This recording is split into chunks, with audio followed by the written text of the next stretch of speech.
자, 안녕하세요 여러분, 반갑습니다. 트레이더 복대지입니다. 지난 영상을 올려드렸더니 참 많은 분들이 물어보시더라고요. 복대지님, XRP ETF 얘기가 참 많던데 이 ETF 진짜 출시되는 거 맞나요? 자꾸 많은 분들이 물어봐 주셨어요. 그런데 말이 쉽지 ETF가 그냥 나오는 게 아닙니다. 리플랩스 같은 회사에서 리플을 출시할 때처럼 우리 이제 리플을 출시했어요 하고 바로 판매를 하거나 그렇게 해서 뚝딱 나올 수 있는 게 아니고요. 이 ETF를 이해하기 위해서는 ETF가 어떤 과정을 거쳐서 출시가 되는지 과정을 한번 살펴봐야 되는데요.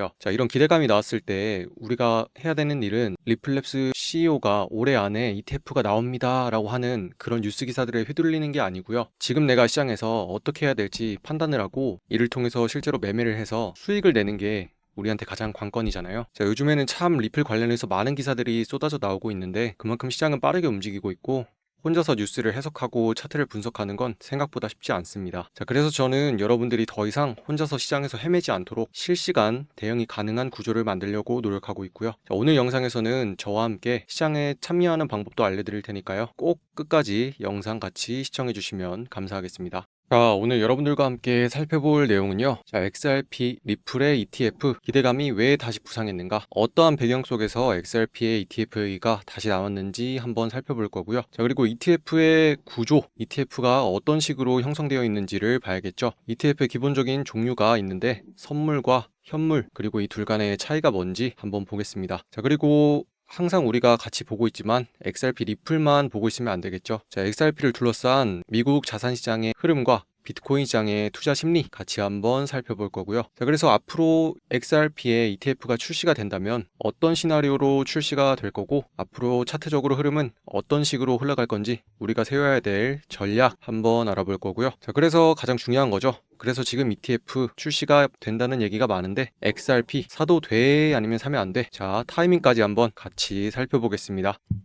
먼저 ETF 얘기를 하기에 앞서서 많은 분들이 궁금해하시는 부분이죠. 지난 주말에 차트의 흐름 한번 짚고 넘어갈게요. 리플은 현재 3,623원 정도에서 거래가 되고 있고요. 약 0.8% 정도 상승하면서 좋은 흐름 보여주고 있습니다. 리플은 지난 20일에 SEC가 리플을 상대로 부과했던 소송을 철회한다고 하는 뉴스가 나오면서 큰 폭으로 상승을 했었는데요. 그런데 그 상승했던 기대와는 다르게 지속적으로 하방 압력을 받으면서 눌리고 있는 모습이었죠. 그래서 상승할 때 올라갔던 폭들을 대부분 반납한 상태였었고요. 지난번 금요일에 제가 말씀드리기를 우리가 리플이 상승보다는 하방 압력을 받고 있는 중이니 굳이 지금 들어가서 물려가지고 고생할 필요가 없습니다 라고 말씀을 드렸었고요. 지켜야 되는 영역이 있다고 말씀을 드렸었어요. 해당 영역을 잘 지켜만 준다면 리플이 다시 한번 상승할 수 있는지 관찰을 해야 될 것 같다. 그런데 아직까지는 그 흐름이 나타나고 있지 않으니 우리 조금 더 기다리자 라고 저희 방분들한테 말씀을 드렸었습니다.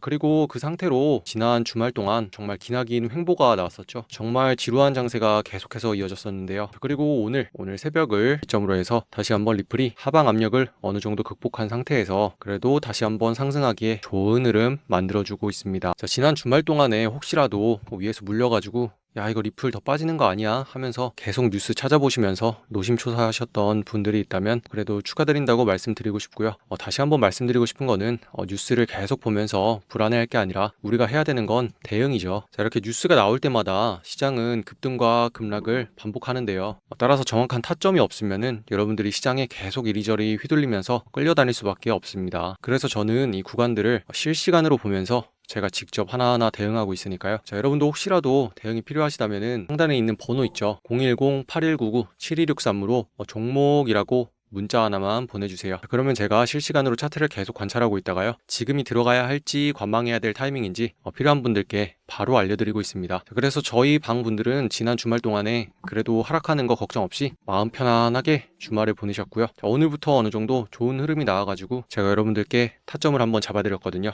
그래서 저희 방분들은 여기서 이렇게 급등할 때 괜히 따라잡아가지고 이 기간 동안에 고통받는 거 없이 편안하게 주말 보내셨다가 지금처럼 이렇게 다시 좋은 타점 잡아가지고 11% 정도 지금 수익 보고 있거든요. 여기 보이시죠? XRP, 리플 매수로 해서 11% 정도 수익 보고 있으니까요. 여러분들도 괜히 고통받지 마시고요. 시장 볼 줄 모르겠다 하시는 분들은 저와 함께 하시면서 앞으로도 차트 공부도 같이 하고 방에서 다양한 전략 얘기 나누면서 함께 하시면 좋을 것 같아요. 다시 한번 위에 있는 번호 있죠? 010-8199-7263으로 종목이라고 문자 보내주시면 제가 하나하나 다 확인해보고 여러분들과 함께 매매할 수 있도록 실시간 타점 보내드리고 있으니까요. 혹시라도 힘든 분이 계시면은 저와 함께 하시면 좋을 것 같습니다. 자, 그리고 오늘 제가 타점 드렸던 것 중에서 대박난 종목 하나 있죠. 아카시 네트워크인데요. 자, 아카시 네트워크 여기서 보시는 것처럼 지난 주말 동안에 제가 계속 관찰을 하고 있다가요. 해당 영역에서 더 이상 빠지지 않는다면 2,000원 이상 올라갔을 때 우리 타점을 잡아서 위에 상단까지 한번 노려봅시다 라고 여러분들께 문자를 드렸어요. 자, 그렇게 해서 빠지는 손해를 보는 폭보다는 수익을 볼 수 있는 폭이 훨씬 더 기니까 우리 1,900원에 손절 잡고 2,000원 이상 올라갔을 때 한번 진입을 해서 1차로 볼 수 있는 목표는 2,300원이고 조금 더 길게 보고 싶으신 분들은 2,400원 이상까지 올라가면은 물량 정리하세요 라고 문자를 보내드렸었거든요. 그런데 저도 이렇게까지 빨리 올라갈 줄은 사실 몰랐어요. 근데 오늘 오전까지 해가지고 벌써 1차 그리고 2차까지 다 도달을 했고요. 늦게 보신 분들은 조금 죄송합니다. 제가 내일 또 새로운 타점 잡아가지고 드릴 수 있도록 할게요. 자, 그래서 이렇게 보시면 1,000원에 잡았더라면 1차 구간까지는 약 한 14% 조금 넘는 수익이 나왔을 거고요. 그리고 2차까지 조금 더 끌고 가셨던 분들 같은 경우는 약 19.5% 정도, 대략 한 20% 정도 수익을 보셨을 거예요. 그래도 조금 빠른 시간 내에 잡았어야 되는 타점인데 그래도 수익 내신 분들 감사하고요. 저한테 고맙다고 문자 보내주신 분들도 감사합니다. 제가 하나하나 잘 보고 있습니다. 자, 그러면 다시 리플 얘기로 돌아와서요. 처음 보시는 분들을 위해서 잠깐 배경 소개하고 넘어갈게요. 리플이 지난 20일에 급등했던 이유였죠. 자, 리플의 CEO인 브래드 갈링하우스가 자신의 소셜 네트워크인 X에 글을 하나 올리게 됩니다. 미국 증권거래위원회에서 소송을 철회하게 됐다. 이로 인해서 XRP가 급등하게 됐고요. 당시에 올렸었던 내용은 SEC에서 소송을 철회할 거고 이거는 리플의 승리다. 이런 식으로 글을 올렸었기 때문에 그동안 리플을 계속 억누르고 있었던 소송 문제가 해결이 된 것으로 시장에서 판단을 했었고요. 그 밖에 ETF와 리플의 IPO 또는 커스터디 서비스 여러 가지 서비스들이 출시될 예정이었었죠. 따라서 리플에서 앞으로 향후에 출시하려고 했던 계획이나 다양한 전망들이 굉장히 좋게 펼쳐질 걸로 예상이 되면서 시장에서 급등했던 부분이 있습니다. 그러면서 얘기가 나왔던 것 중에 하나가 바로 ETF 얘기였는데요. 지난 영상에서 제가 ETF를 설명해 드리기를 ETF는 상장 지수 펀드이다 이렇게 얘기를 드렸었어요. 일종의 어떤 상품을 추종하는 펀드인데요. 우리가 보통 주식을 할 때 나 ETF 샀어 아니면 나 ETF 펀드 투자했어 이렇게 얘기를 하잖아요. 그렇게 할 때 특정 상품을 이 상품의 가격을 움직이는 거에 따라서 같이 움직이도록 설계된 펀드입니다. 이런 ETF를 출시하게 되면은 어떤 장점이 있냐, 우리 같은 일반 투자자들 뿐만 아니라 큰 자금을 가진 기관 투자자들, 이 기관 투자자들의 자금이 합법적인 테두리 안에서 명분을 가지고 시장에 유입이 될 수 있다 이렇게 설명을 드렸었죠. 자, 그리고 리플의 CEO가 끊임없이 여기에다가 부채질을 했었죠. XRP의 ETF가 올해 하반기에 출시될 것으로 예상한다. 그리고 비트코인과 함께 국가 암호화폐 비축 자산에 추가될 거야 라고 XRP의 상승을 끊임없이 부추겼습니다. 자, 그리고 이를 둘러싼 환경조차도 암호화폐 시장에 굉장히 호의적으로 반응을 하고 있었는데요. 자, SEC가 다수의 암호화폐를 증권이 아닌 상품으로 분류하는 흐름은 트럼프 행정부가 지명한 폴 애킨스 SEC 위원장의 임명과 맞물려 있다. 폴 애킨스는 암호화폐의 친화적인 입장을 취하고 있으며 따라서 SEC가 새로운 규제 환경을 조성한 뒤에 취임을 하게 된다면 다수의 알트코인 ETF를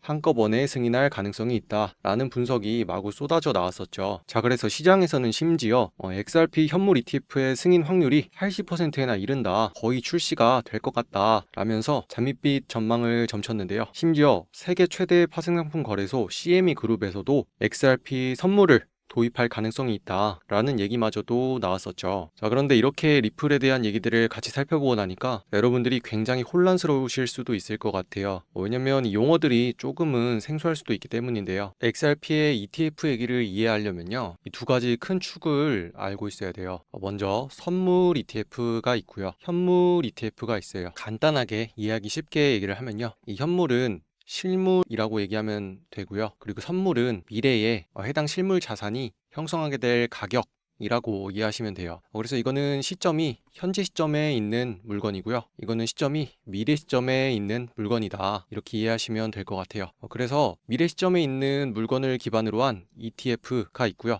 현재 시점에 있는 물건을 기반으로 한 ETF, 이렇게 두 가지가 큰 축으로 있다고 먼저 이해하시면 되고요. 보통은 현재 시점에 있는 현물 ETF보다는 미래 시점에 있는 선물 ETF가 먼저 출시되는 경향이 있어요.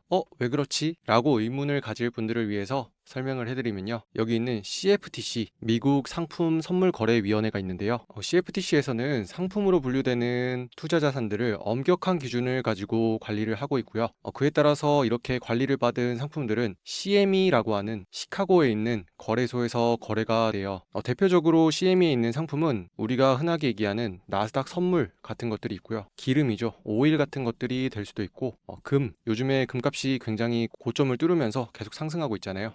금 같은 것들이 될 수도 있고, 그 밖에 농산물, 뭐 옥수수 같은 것들이 될 수도 있고, 코코아, 뭐 이런 농산물들이 될 수도 있고요. 그 밖에 뭐 중국이라든지 다양한 나라의 지수, 다른 지수들이 될 수도 있어요. 이렇게 다양한 상품들이 거래가 되는데요. 이러한 상품들이 거래가 되는 거래소를 관리 감독하는 곳이 CFTC다. 이렇게 이해를 하시면 돼요. 일단 여기까지 이해를 하셨으면 큰 틀을 이해를 하신 거고요. 그러면 우리가 다시 한번 알아봐야 될 게 왜 현물보다 선물이 더 먼저 출시가 되는 거예요? 라는 게 다시 알아볼 포인트였는데요. 그 이유는 현물 ETF를 출시하려면 그 ETF를 출시하는 만큼 실물 자산을 보유하고 있어야 돼요. 비트코인을 예로 들면은 어떠한 ETF를 출시하는 운용사에서 우리가 비트코인을 ETF로 출시할 거야 라고 하면 그 ETF를 출시하는 만큼 실물로 이 비트코인을 가지고 있어야지 ETF를 출시를 할 수 있어요. 자, 그런데 이 운용사의 입장에서는 시중에 있는 무수히 많은 거래소들 있잖아요. 이 거래소들을 마음 놓고 신뢰할 수가 없어요. 왜냐하면 이 거래소에 엄청나게 큰 자금을 유입시켜서 많은 양의 비트코인을 사놨는데 이 거래소에서 해킹을 당할 수도 있고,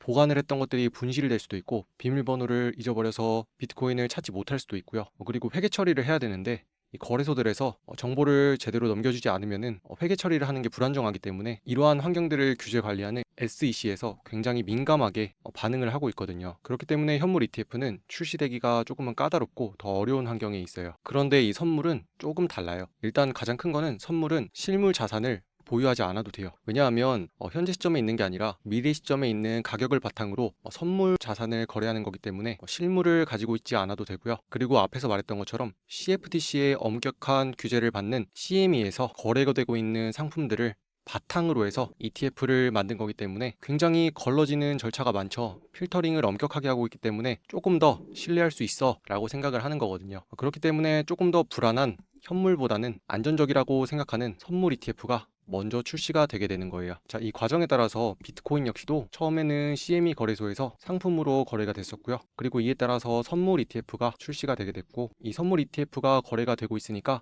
현물도 가능하다라는 판결을 받아서 현물도 출시가 되게 된 거예요. 이러한 전례가 있으니까 XRP 역시도 앞으로 출시를 하게 된다면 먼저 상품으로 분류가 돼서 CME에서 거래가 되고, 그리고 선물 ETF를 출시를 하고 이어서 현물 ETF를 출시를 하게 될 거야 라는 큰 틀에서의 시나리오가 형성되게 되는 거죠. 조금은 어렵고 버거운 내용이었을 텐데 여기까지 따라와 주신 여러분들 굉장히 감사드리고요. 그러면 우리가 지금까지는 풀이라는 거에 한정해서 조금 좁은 시장을 봤더라면 시야를 조금 더 넓혀서 전체적인 미국 시장, 미국의 자산 시장까지도 한번 살펴봐야겠죠. 그리고 또 리플보다 조금 더 크게 형성되어 있는 비트코인 시장 역시도 같이 살펴봐야지 전반적인 시장의 분위기와 투자 심리를 한번 알아볼 수 있을 것 같아요.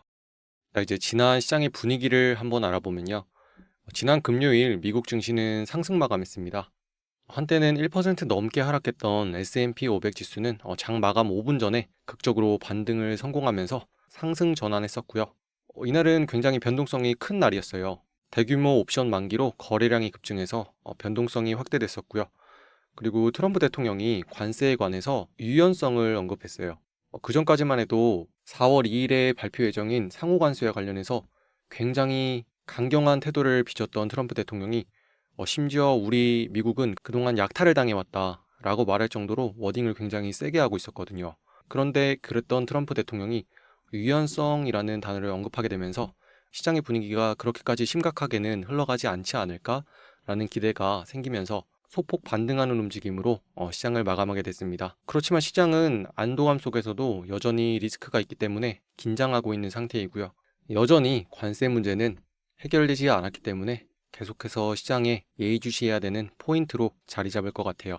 자, 그에 따라서 나스닥 차트를 한번 살펴보시면요. 그동안 지속적으로 횡보를 하면서 시장의 불안으로 인해서 자리를 잡고 있지 못하던 나스닥은 지난 금요일 저녁에 한 차례 하락을 한 뒤에 무너졌던 자리들을 다시 한번 시도를 했었고, 장 마감 직전 다시 한번 그 자리를 회복하면서 현재는 상승해 있는 상태입니다. 자, 그래서 지난밤 나스닥 차트를 한번 살펴보면요. 나스닥은 3월 들어서 지속적으로 위로 아래로 요동치면서 시장의 분위기가 방향성이 제대로 잡히지 않고 있었어요. 그리고 지난 금요일 저녁 시간에 한 차례 하락을 한 뒤로 미국 시장을 맞이하게 됐고요. 이렇게 지속적으로 아랫 구간에 머물던 나스닥은 장 마감 직전쯤이 되어서 다시 한번 반등에 성공을 하게 되고요. 반등했던 구간을 지키면서 현재 상승한 채로 월요일을 맞이하고 있습니다. 따라서 나스닥은 저항을 받고 있는 영역에 머무르고 있고요. 만약 오늘 월요일 저녁 미국장이 시작된 뒤로 해당 영역을 넘겨줄 수만 있다면 시장은 다시 한번 긍정적인 분위기로 반전될 수 있을 것 같고요. 그렇지 못하고 다시 한번 하락을 하게 된다면 시장은 다시 한번 방향성을 상실한 채로 지속적으로 횡보하는 움직임 나올 수 있을 것 같습니다. 자, 그리고 미국의 자산시장의 분위기뿐만 아니라 코인 시장의 대장이죠.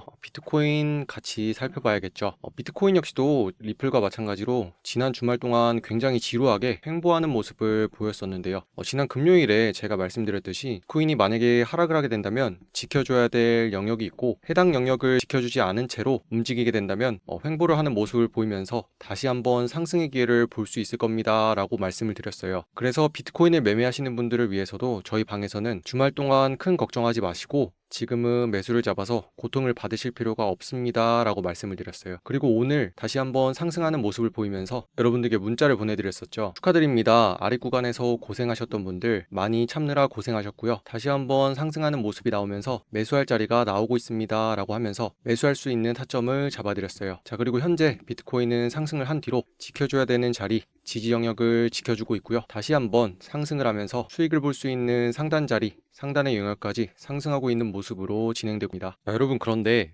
이렇게 중요한 자리들은요, 한번 놓치면 다시 올 때까지 언제가 될지 몰라요. 지난주부터 해서 주말까지 내내 기다렸는데 그렇게 기다렸던 타이밍을 놓치고 나면은 정말 아쉽죠. 실제로 시장은 이미 움직이기 시작했고 누군가는 그 안에서 수익을 챙기고 있습니다. 우리 방에서도 이렇게 리플 다시 한번 타점 잡아서 11%씩 이미 수익 내고 있는 분들이 많아요. 그런데 대부분은 이 타점을 몰라서 기회를 많이 놓치죠. 그래서 저는 매일 아침 차트와 뉴스의 흐름을 반영한 알고리즘을 바탕으로 진짜 들어가야 되는 타이밍만 선별해서 타점을 문자로 보내드리고 있습니다.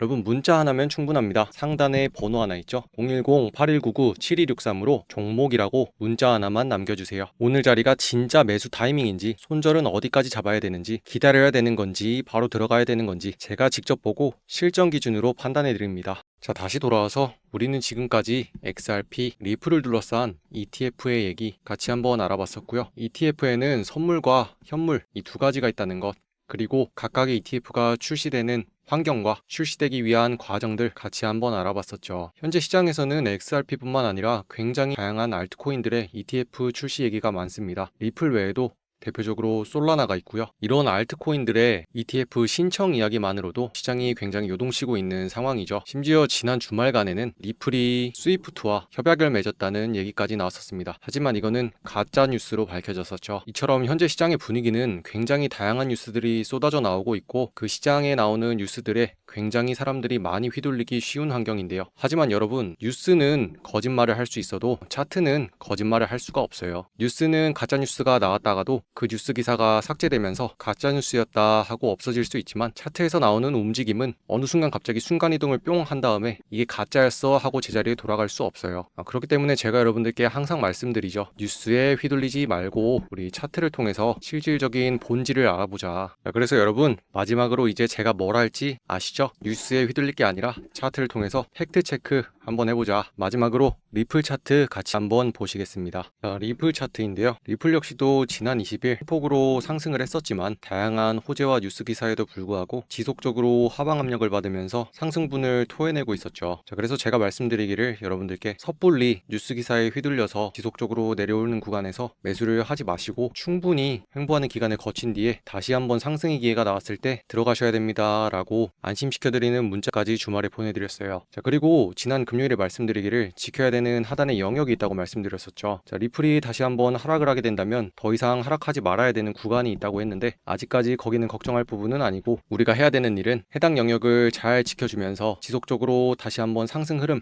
만들어낼 수 있는지 봐야 될 것 같습니다 라고 말씀을 드렸어요. 자, 그리고 오늘 아침이죠. 기분 좋게 다시 한번 상승의 좋은 흐름 만들어주고 있고요. 말씀드렸다시피 저희 방 여러분들은 다시 한번 좋은 매수 타점 잡아가지고 수익 보고 계십니다. 자, 현재 수익 보고 계신 여러분들, 오늘 우리가 해야 될 것은요, 지속적으로 받쳐지고 있는 하단의 지지 흐름이죠. 해당 영역들 지속적으로 지켜지면서 추가적인 상승을 할 수 있는지 관찰할 거고요. 다시 한번 시장의 변동성이 커져서 상승 흐름이 나온다면 재차 목표가까지 도달할 수 있는지도 관찰하고 여러분들께 알려드릴게요. 저는 이렇게 매일 아침 차트 기반 알고리즘으로 진짜 들어갈 수 있는 구간만 문자로 알려드리고 있습니다. 자, 매수냐 관망이냐, 내가 언제 들어가야 되냐, 그 판단이 어려우시면 위에 있는 번호 010-8199-7263으로 종목이라고 문자 하나 주세요. 제가 여러분의 포지션이 더 이상 흔들리지 않도록 확실한 타점만 알려드릴게요. 자, 오늘 영상이 도움이 되셨다면 좋아요와 구독, 댓글 부탁드리고요. 자, 오늘도 저와 함께 많은 정보들을 살펴보고 차트를 지켜보시느라 고생 많으셨습니다. 다음 영상에서는 더 강력한 인사이트로 찾아뵐게요. 이상 복돼지였습니다.